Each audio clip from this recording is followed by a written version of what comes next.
Episode 1. The Night the Doors Sealed. I will never forget the sound the doors made that night. It was not the creak of old hinges, nor the groan of wood swollen with damp.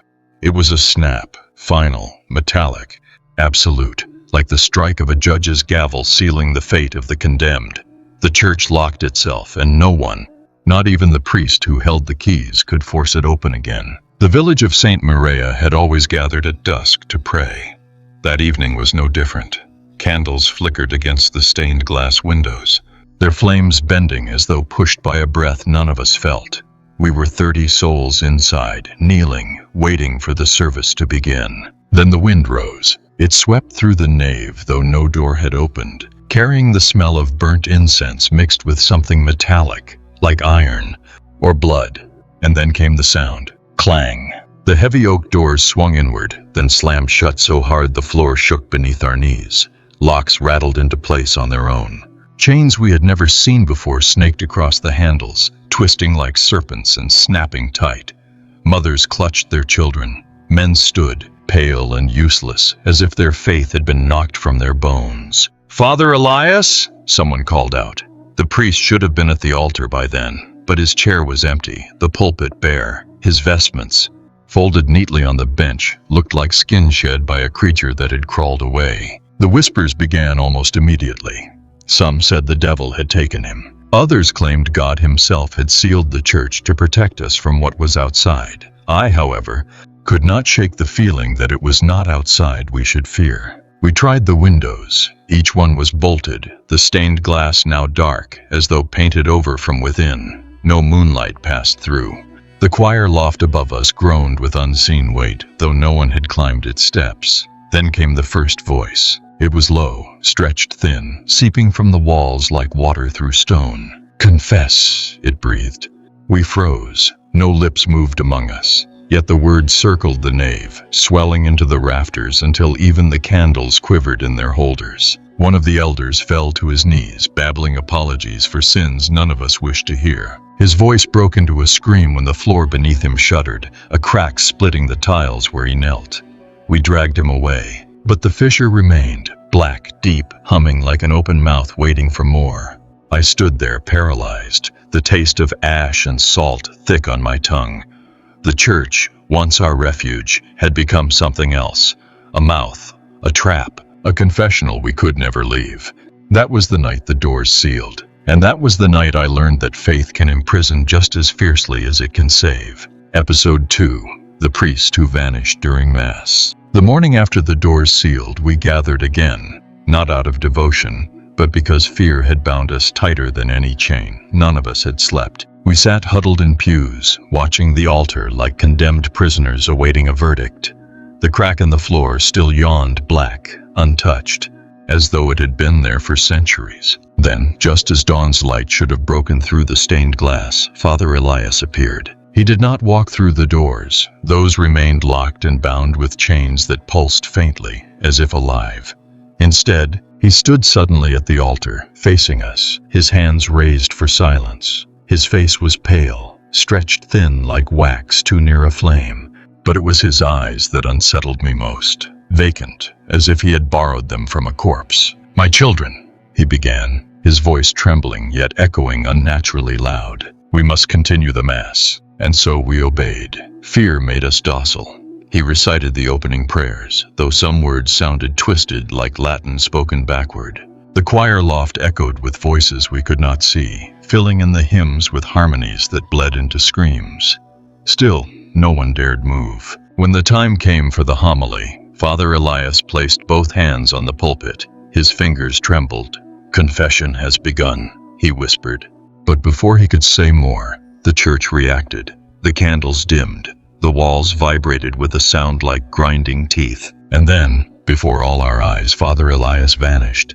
There was no burst of light, no swirl of smoke. One moment he stood clutching the pulpit, and the next there was only his vestment collapsing in a heap, the fabric still warm, damp with sweat. The church groaned as though satisfied.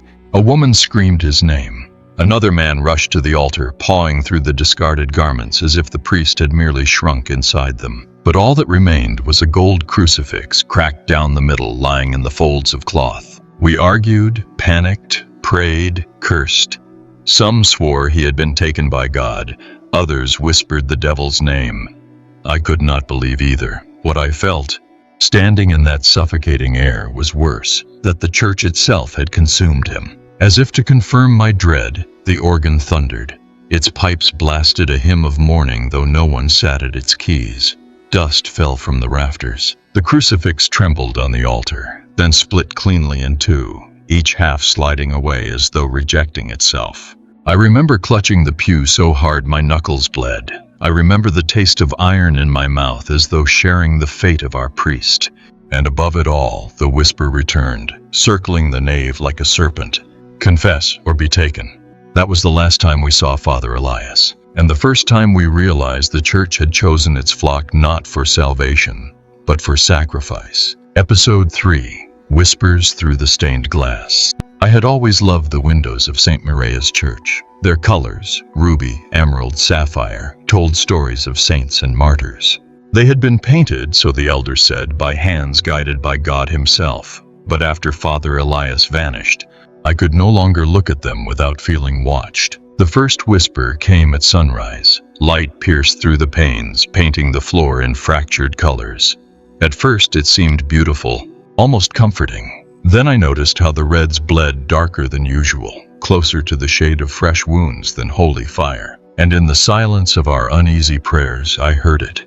Liar. The voice slid from the window depicting St. Peter. His painted mouth remained closed, but the word hung heavy, pressing against the back of my skull. I froze, staring at the glass until the figure's eyes seemed to flicker, no longer serene, but accusing. A woman beside me gasped. She pointed to another window, this one showing Mary in her sorrow. Her lips, once sealed in eternal grief, quivered as if murmuring something only the guilty could hear. Soon every window was alive with whispers. Thief, adulterer, blasphemer. Each word struck someone in the pews. I watched as people lowered their heads, trembling, their secrets pulled into the open without being spoken aloud. A man clutched his chest and wept. A child buried his face into his mother's lap, as though already condemned. And then my turn came. The figure of Christ loomed above the altar, crucified in glass, his wounds forever bleeding into sunlight. His mouth seemed to part, not with mercy, but with judgment. Faithless. The word cut deeper than any blade. I wanted to deny it, to scream that I had never turned from him. But the truth burned in my chest. I had doubted. Secretly, quietly, in the dark nights when prayers felt like stones dropped into a bottomless well. The church had seen it. He had seen it. The whispers grew louder, overlapping into a storm. Some parishioners clamped their ears shut, but that did nothing. The accusations echoed inside our skulls. Others begged aloud for forgiveness, crawling down the aisle on their knees, blood smearing the stone floor as skin tore open. And then the windows changed. The saints' faces melted, their colors running like wet paint. The figures twisted into shapes of those they condemned. Villagers' faces, distorted with shame, etched forever in the glass. One pane showed the baker stealing coins, another the midwife hiding her lover's child, another still, the mayor kneeling with hands red as though freshly washed in blood. I did not dare look at my own reflection. By the time the sun set, the whispers faded. The windows froze again, saints and martyrs restored. But we all knew the truth. They had spoken, and they would speak again. That night, none of us could pray without hearing those voices. And I knew the church was peeling us open one sin at a time. Episode 4. The Locked Confessional. There is a silence in confession that is unlike any other silence on earth. It is not empty. It is swollen, heavy, like lungs filled with water. I had always dreaded that silence, sitting in the dark booth, waiting for the creak of the priest's voice. But the silence we heard that evening was far worse because it was alive. It began when Marta, the blacksmith's daughter, rose trembling from her pew. She was young, no more than 20, and had whispered to me earlier that she hadn't confessed in years. Something in the whispers from the stained glass had broken her. She stumbled down the aisle, ignoring her mother's sobs, and pushed open the little door to the confessional. The church seemed to lean forward. The door shut behind her with a soft thud. At once the air changed, sharp, electric. The wooden lattice between penitent and priest glowed faintly. Though the priest's side was empty, we all knew it. Father Elias was gone. And yet, a shadow moved behind the screen, as if waiting to listen. Marta's voice shook. "Forgive me, Father, for I have sinned." What followed was not words, but a groan, low, guttural, not human. It rattled the wood, made the candles flicker out one by one. Marta cried out, tried to push the door open, but the handle twisted against her, locking with a snap that echoed like bone breaking. We rushed forward, pounding on the confessional walls. They did not give. Her screams rose into the rafters, scraping raw against our ears. She begged for release, for mercy, for her mother. Then, silence. When at last the door creaked open on its own, the booth was empty. No Marta, no trace of her, save the rosary she had carried. Its beads melted into black sludge across the seat. A collective dread fell on us, heavier than the stone vaults above. Some collapsed in prayer, others clawed at the doors to escape. But the chains across the entrance only tightened, clinking like laughter. And then we heard it, through the thin wooden grate of the confessional, a voice. Not Marta's, not any voice I had ever known.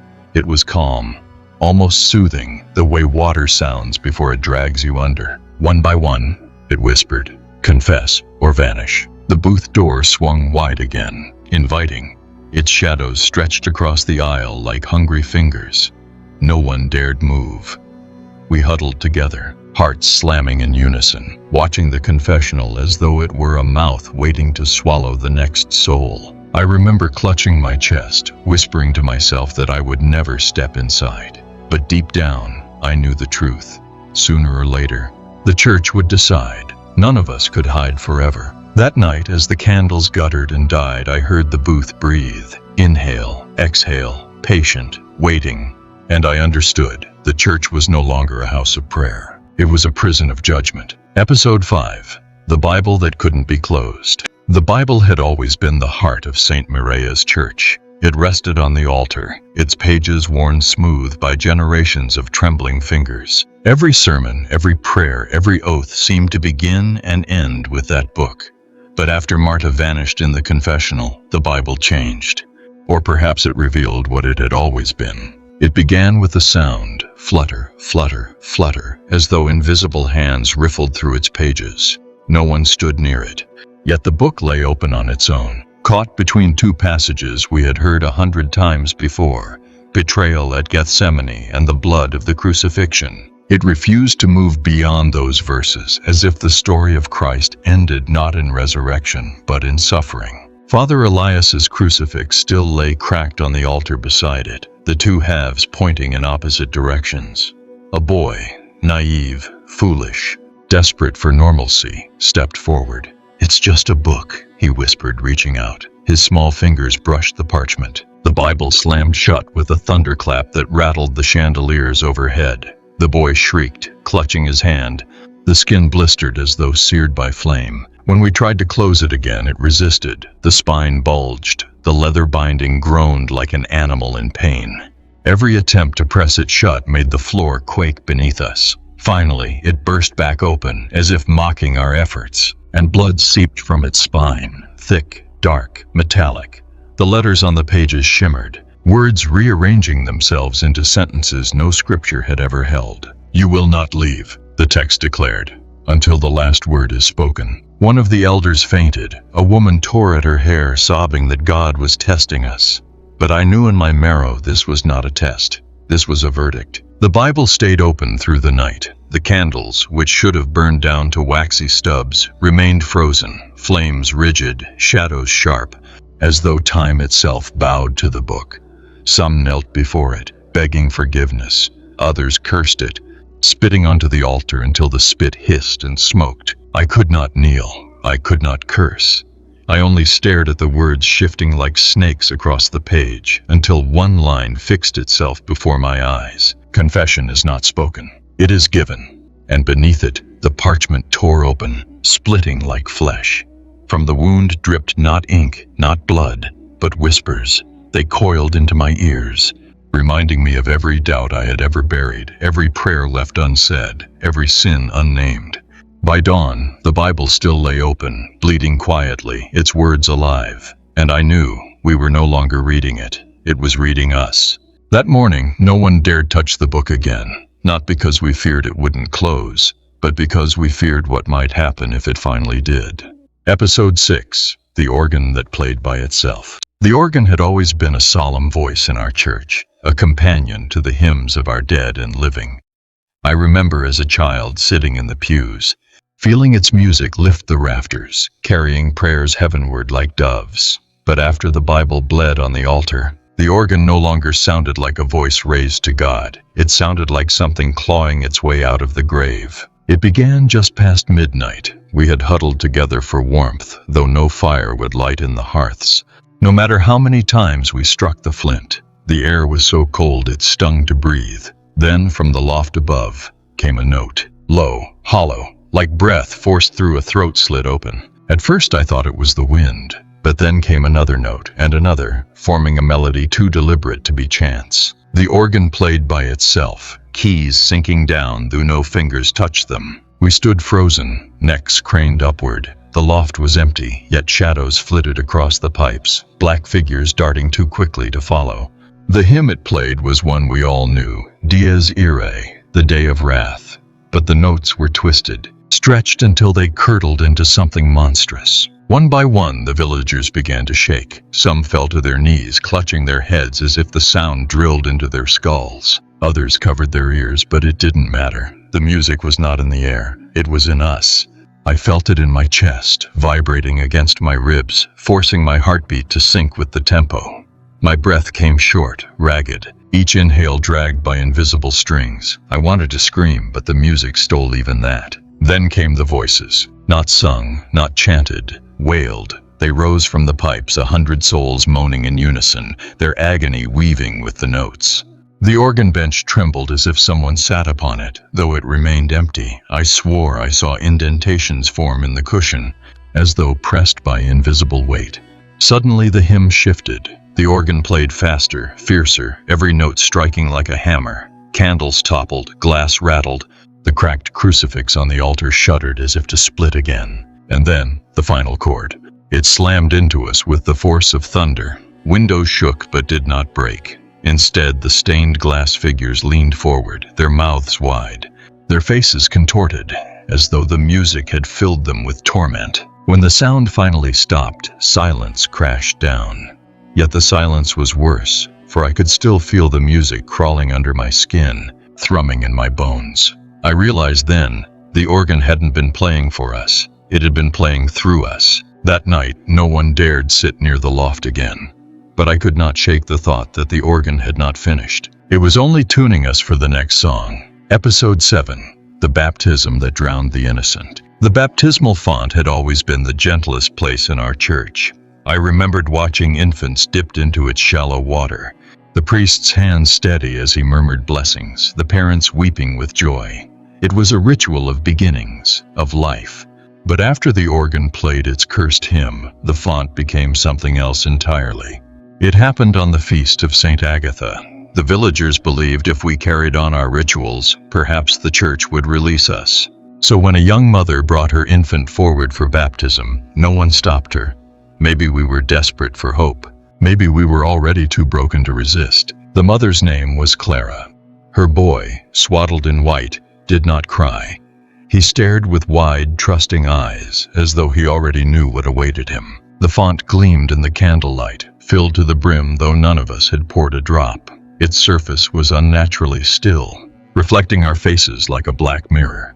Clara whispered a prayer, placed her child into Father Elias's absence, into the church itself. She lowered the baby into the font. The water erupted. It surged upward, far beyond the shallow bowl, crashing over the child's tiny body. Clara screamed, clutching the edges, but the font had locked her wrists in place with invisible force. The water wasn't water anymore. It was thick, red, and foaming, filling the nave with the copper stench of blood. The baby's cries never came. His mouth opened, bubbles rising, but no sound escaped. We rushed forward, clawing at Clara, trying to drag her back. But the chains on the doors rattled in warning, and the organ above groaned a single terrible note. The child sank deeper, though the font was no deeper than a basin. His small hands pressed against the surface, as though reaching from beneath ice. His eyes, God forgive me, stared directly into mine. I will never unsee that look. And then, as suddenly as it began, the font released Clara. She fell back, clutching only the empty cloth. The water stilled, clear, harmless. The child was gone. A silence settled over us, suffocating and vast. Some villagers dropped to their knees, swearing this was God's wrath. Others cursed aloud, screaming that we were trapped in hell itself. But I knew better. The church had baptized the boy, not into faith, but into death. It had claimed him as its own, a firstborn offering.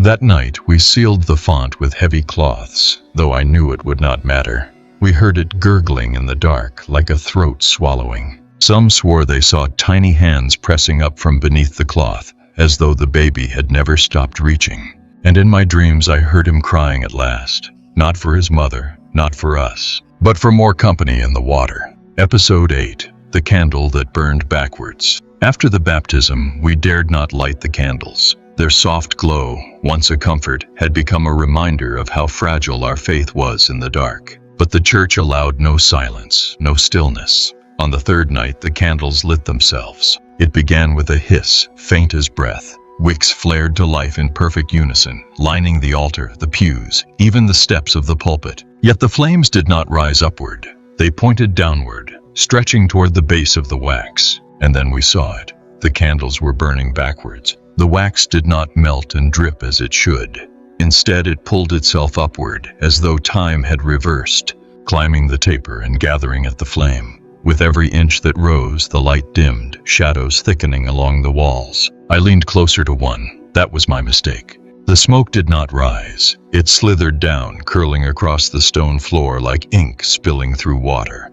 Letters began to form in the vapor. Words seared into the air itself. At first they were fragments, half-phrases. Confess, kneel, blood owed. But soon entire sentences spread across the nave like scripture written by a hand that hated us. The fire remembers what you hide. Your tongue is a liar. Your heart is mine. Some villagers shrieked, stamping at the smoke, but their feet passed through uselessly. Others prayed louder, their voices cracking as the words on the floor writhed into new shapes. And then the candles began to chant. Not in words, but in sound. The crackle of flame twisting into voices. Hundreds of voices, hissing together, rising into a chorus that made my skin crawl. Each flame bent as though straining toward us, whispering sins into the open. I heard my own name. I heard what I had done, what I had never spoken aloud. Faithless, coward, doubter. The candles spat these truths until I felt naked before them, every secret laid bare in firelight. A woman ran forward to snuff one out, only for the wax to leap onto her hands, crawling up her arms like molten insects. She collapsed, screaming, as the fire carved words into her skin. When she fell silent, the candles did too. The smoke cleared, the wax hardened. Every taper now stood whole, pristine, as if untouched. Yet the words burned into her flesh glowed faintly, like embers refusing to die. That night, no one dared approach the altar. We sat huddled in the back pews, staring at the candles, waiting for them to betray us again. But they only flickered, gentle and patient, as though pretending to be ordinary once more.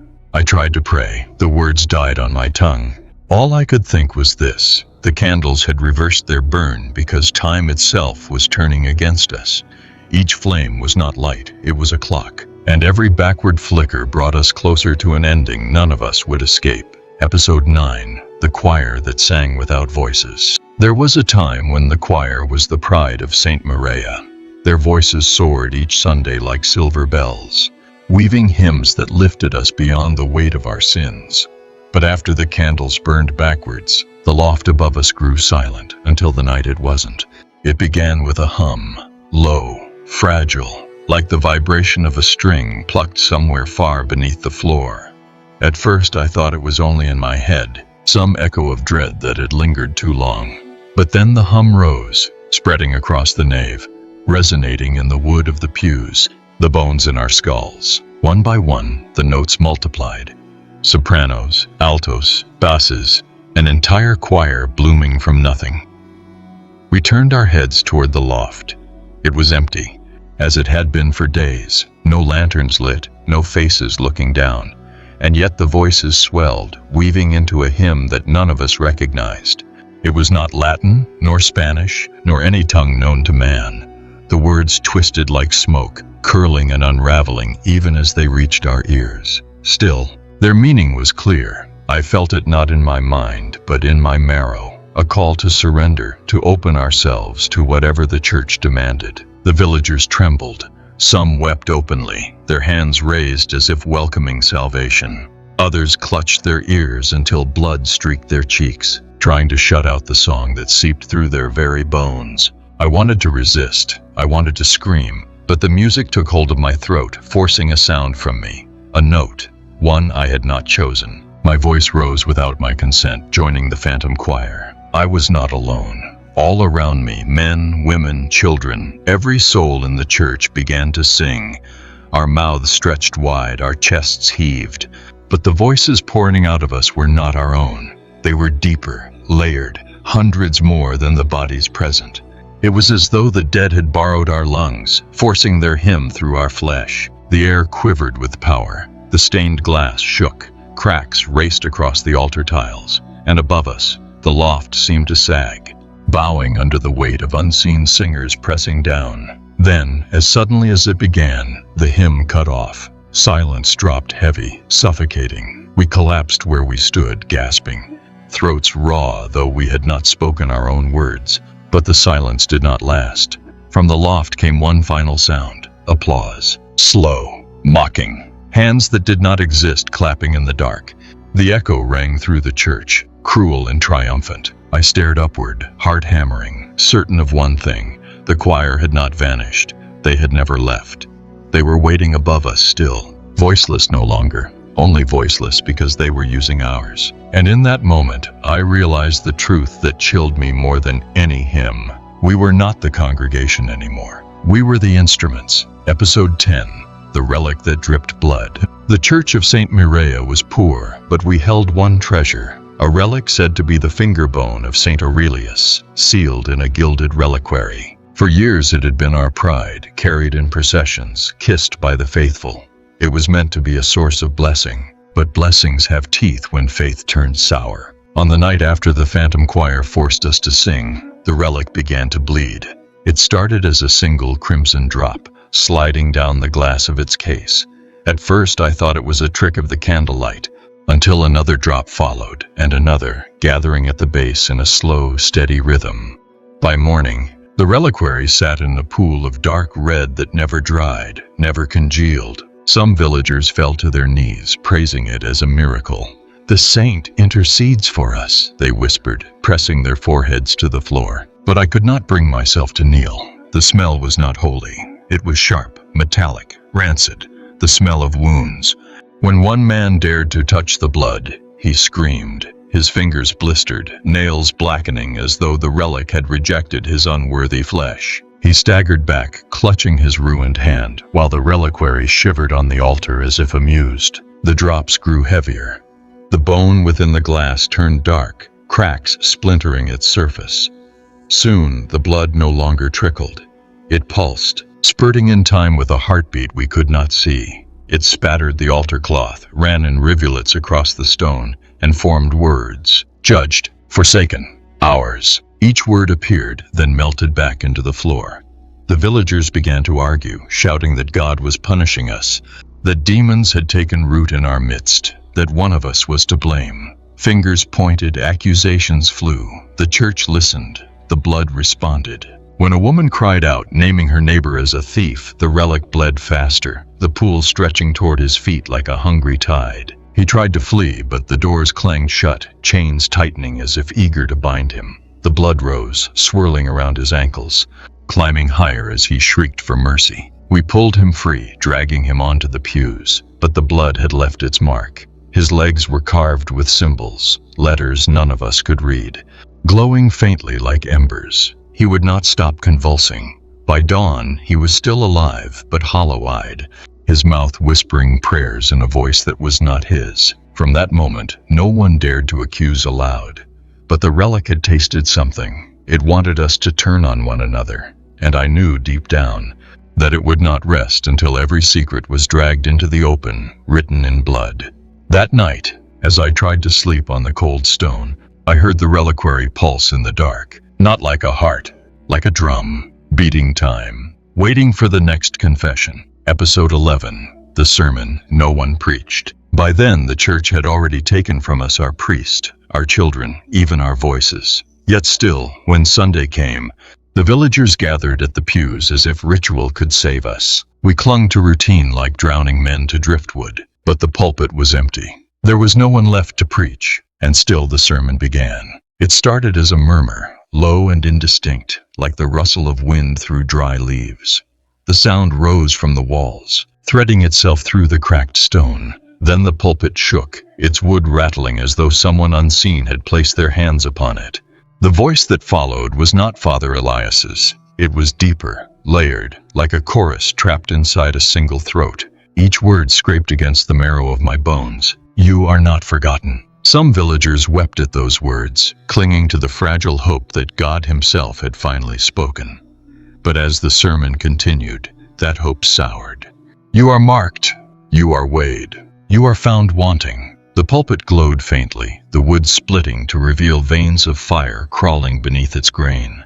Shadows lengthened across the nave, bending toward us like claws, and the voice spoke our names. One by one, it called them, every man, woman, child, each name spoken like a bell tolling for the dead. When it reached mine, I felt my stomach turn to stone. I had not told the church my name. I had not needed to. And then came the accusations. Not shouted, not declared, but whispered, each sin coiled into the air like smoke.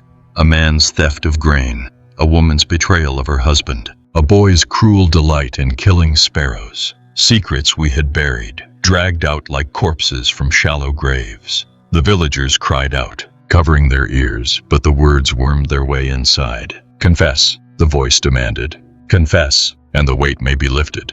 But none dared to speak. Fear had sealed our throats, so the pulpit punished us. Its fire flared, scorching the air. The crucifix above twisted, bending backward until Christ's face turned from us, as if ashamed. The floor quaked. The Bible slammed open on the altar, and the voice rose higher, not preaching now, but thundering, condemning, damning. You are the sermon, your blood is the gospel, your silence is the sin. One man broke. He threw himself into the aisle, screaming his sins until his voice bled.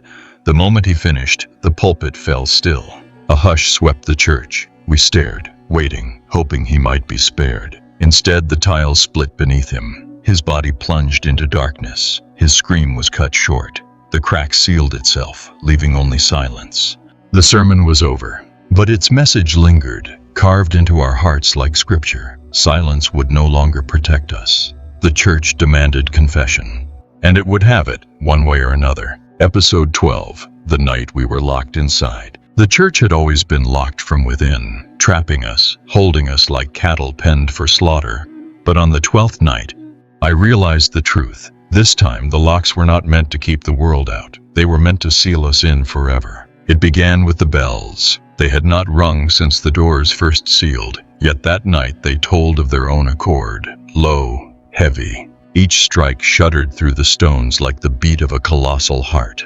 We stumbled from our pews, staring upward at the tower. No one pulled the ropes. The ropes were moving themselves, coiling like serpents, tightening with each toll. The chains across the doors writhed and knotted tighter, links hissing as though heated in flame. Windows that had once whispered only accusations now clamped shut with a sound like grinding teeth. The air thickened, pressing against our lungs, forcing us to gasp like fish torn from water. And then the final bell rang, 12 tolls, one for each night. When the sound died, the silence was worse than death. The church spoke, not through the pulpit, not through the windows, but through every stone, every beam, every shadow. Its voice filled the nave, deeper than thunder, colder than ice. You are mine. Panic erupted. Villagers clawed at the doors, tore at the stained glass, beat their fists bloody against the walls. None of it mattered. The church groaned with pleasure, as though feeding on our desperation. The organ roared a single triumphant chord. The Bible bled onto the altar. The confessional creaked open, waiting. One by one, people vanished, not by claw, not by flame, but by swallowing.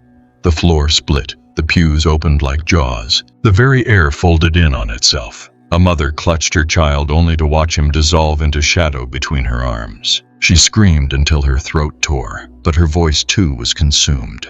I tried to run. My legs would not obey. The air pressed me back, forcing me toward the altar. I felt the church's will like a hand on my spine, guiding me forward, whispering my name with every step. The reliquary pulsed, the candles bent, the cracked crucifix turned fully, its face hidden from us all. At last I stood alone at the altar. The nave was empty, everyone else had been claimed. Only my heartbeat remained, thudding in the silence, echoing against the stone like a drum summoning execution. The Bible opened before me. Its pages rippled. Words bled across the parchment. Confess, and the lock will open. Remain silent, and you will stay forever. My mouth dried, my throat closed. For the first time I wanted to speak, to pour out every sin, to scream my confession into the waiting dark. But before I could, the chains rattled one final time, and the doors sealed so tight I felt the air leave my lungs. That was the night we were not just trapped inside the church. That was the night the church locked itself inside us. Episode 13, The Cross That Turned Its Back. The crucifix had always been the one thing that anchored us. Even as the Bible bled, even as the confessional devoured, even as the organ sang with voices not our own, Christ still faced us. His eyes, carved in wood, gazed downward with pity. His arms, stretched in eternal sacrifice, seemed to hold back the shadows. But on the 13th night he turned away. It began with a groan of timber, low and aching, as though the beams of the ceiling themselves were bending under some hidden weight. The crucifix shivered on its iron hook. At first I thought it would fall, but instead it began to twist, slowly, agonizingly. The figure of Christ rotated until his back faced the congregation. We gasped. Some wailed aloud, others tried to avert their eyes, but none of us could look away. His carved shoulders loomed over us, scarred with ancient gouges that had never been visible before. The wood split and bled resin like pus, dripping onto the altar cloth. And then from his mouth, though we could not see his face, came a sound, not words, a sigh, long, exhausted, abandoning. The church trembled as if echoing that exhalation. Candles guttered and died. The stained glass darkened, saints turning their painted heads to follow his example. Every holy image turned its back. One of the villagers, a woman named Esperanza, collapsed at the altar, clawing at the wood. "No, look at us! Do not forsake us!" she screamed. Her cries bounced against the walls, thin and desperate. The crucifix did not move.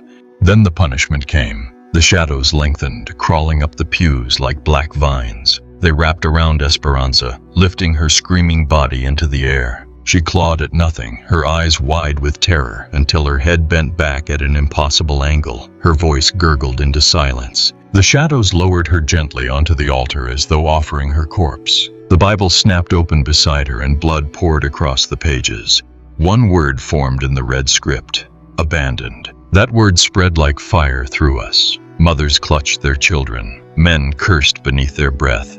For the first time, no one dared whisper a prayer. It seemed pointless now. I felt something crack inside me, something deeper than bone. To be locked inside this church was torment enough. But to be turned away by the very symbol of our salvation, that was despair beyond language.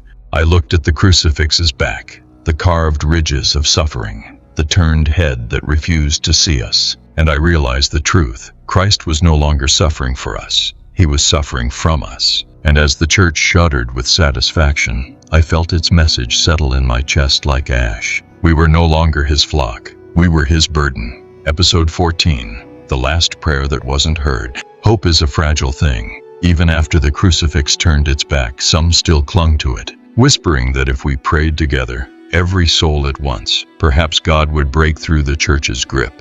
Perhaps he would hear us. So on the 14th night we gathered, all of us. The nave was silent, but for the rasp of breath, the shuffle of feet across stone. A single candle burned at the altar, its flame weak and trembling, as though it too feared being extinguished. The mayor, trembling, raised his hands. "We must pray." out loud, all at once. If God still listens, He cannot ignore us when we cry together. So we prayed. Our voices rose in unison, fractured but desperate. Pater Noster, Ave Maria, Kyrie eleison. The words filled the air, thick and pleading, rolling upward like smoke seeking heaven. For a moment I felt something stir, a warmth in my chest, the faint illusion of light pressing through the stained glass. And then it came. Not an answer, a laugh. It seeped from the rafters, low and mocking, building until the entire church shook with it. The candle on the altar snuffed out. Our prayers faltered, but the laugh only grew louder, a storm of ridicule crashing against our fragile hope. You pray, the church sneered, its voice booming through every stone. But there is no ear above, only mine. The pews groaned, splintering beneath us. The organ blasted a discordant note, drowning our cries. And then, mockingly, the church repeated our prayer, every word, every plea, spoken back to us in 1,000 distorted voices. It was our own voices, twisted, corrupted, echoing like a choir of the damned. One woman, clutching her rosary, shouted above the din, "God, hear us!" The church answered by tearing the rosary from her hand. The beads snapped, scattering like teeth across the floor. Her scream cut short when her mouth sealed shut, lips fusing together as though stitched by invisible thread. Our unity collapsed into chaos. Some ran to the doors, beating against the chains until their fists bled. Others threw themselves prostrate on the ground, sobbing, begging for mercy. I stood frozen, the laugh still rattling inside my skull. And then came the worst of it. The church whispered into our ears, not aloud, not in the air, but inside us. He never listened, he never cared. I am the only answer you ever had. The silence that followed was heavier than the laughter. No one dared to speak. Even thoughts felt dangerous. Our last prayer had not only gone unheard, it had been mocked, devoured, thrown back at us like refuse. That night, as we lay sleepless on the cold stone, I realized something far more terrifying than the church itself. It wasn't that God had abandoned us. It was that maybe, just maybe, He had never been here at all. Episode 15, The Church That Devoured Its Flock. By the 15th night, we no longer spoke. Words had betrayed us, prayers had damned us, and silence only invited the whispers closer.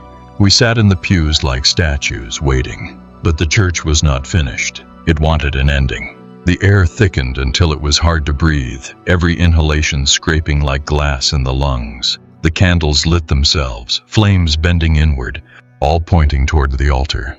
The Bible bled so profusely that crimson rivers trickled down the steps, pooling at our feet. And the organ began to play, not a hymn, but a funeral march.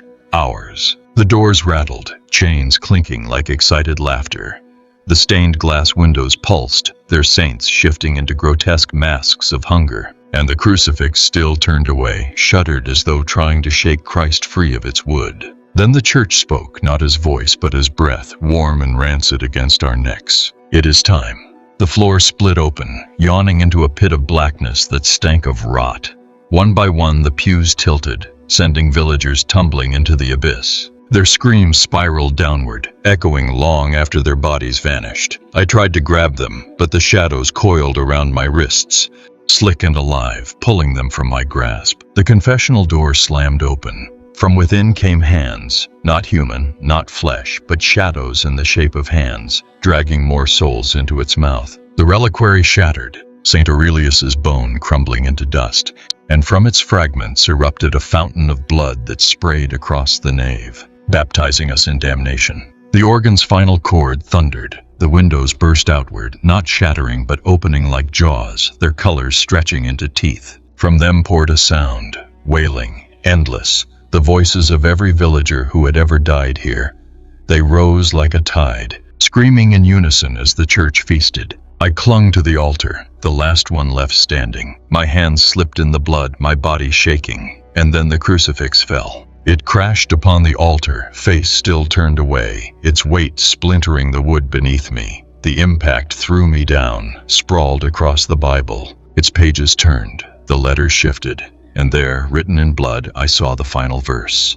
And the church shall consume its flock, until no prayer remains. The floor split wide, the pit swallowed pews, bodies, screams, shadows surged up around me, wrapping tight.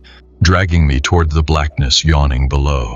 For a moment I thought to pray, but no words came. My throat was empty, my faith already gone. The last thing I heard was the church sighing in satisfaction, a predator fed. The last thing I saw was darkness rushing upward to claim me. And the last thing I understood was this: we had not been locked inside the church. The church had been locked inside us all along. Epilogue: The Lock Within. I do not remember how I escaped. Perhaps I never did. When I opened my eyes, the church was gone. No chains. No windows whispering my sins. Only silence. I was lying in the grass outside. The morning sun warm on my face. The bird song sharp and bright. For one blissful moment, I thought it had all been a dream. But then I saw the village. St. Maria no longer stood. The streets were empty. Houses collapsed into ash. The air thick with the smell of burnt incense. Not a single voice called my name. Not a single footstep broke the stillness. It was as if the earth itself had swallowed the people whole, leaving only me behind. I should have felt relief. Instead, I felt watched. I turned, and there it was, the church. Whole, untouched, standing proud at the heart of the ruins. Its doors locked tight from within. The stained glass glittered in the sun. Serene, innocent, as if nothing had ever happened inside. But I knew better. I felt the lock still inside my chest, heavy, grinding with every breath. That night, I dreamed again. The organ played, the choir sang with my voice, and the Bible whispered from the shadows, "Confess, confess, confess." I woke with blood on my hands. My own or another's, I cannot say. Now I wander, carrying the church with me. It follows in silence. Sometimes I glimpse its spire at the edge of a forest, or its roofline behind a hill. Sometimes I hear its doors creak at night, as though opening inside my skull. I try not to listen, but its voice is patient. It waits. I am writing this down because I must, not for myself, but for you. If you are reading these words, then the church has already found its way into your ears, your eyes, your faith. It moves through stories, through memory, through the very act of listening. The moment you imagine it, you have opened the door. Perhaps you will dream of it tonight. Perhaps you will hear the chains rattle, the candles hiss, the organs swell. Perhaps you will feel the lock turn behind your ribs, sealing tight, making your heart beat not for you but for it. If that happens, there is only one rule: do not pray. The church does not want prayers. It does not want faith. It wants confession. It wants to feed on the words you've hidden, the secrets you dare not speak. If you remain silent, it will take them anyway. If you confess, you may buy yourself one more night. I no longer remember how many nights I have left. But I know this: one day, the church will not be content with whispers. One day, it will open its doors again. And when it does, you will hear it call your name, just as it called mine. And when it does, you will know that you, too, are already locked inside.